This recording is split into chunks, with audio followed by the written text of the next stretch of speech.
যখন আপনার নামে কেউ বদনাম করে আপনার সামনে কিংবা আপনার পেছনে, আপনার প্রথম কাজ হচ্ছে আল্লাহকে ধন্যবাদ দেওয়া। পড়েন সবাই সুবহানাল্লাহ।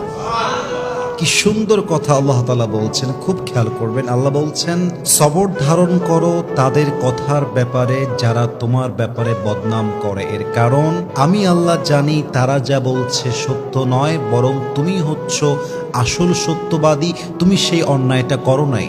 এবং মাথায় রাখবা, যখন তোমার নামে কেউ বদনাম করে তোমার লাভ হচ্ছে দুইটা। এক, তোমার সমস্ত গুনাহ তাদের আমলনামায় চলে যাবে এবং তাদের সমস্ত সওয়াব তোমার আমলনামায় চলে আসবে। সুবহানাল্লাহ।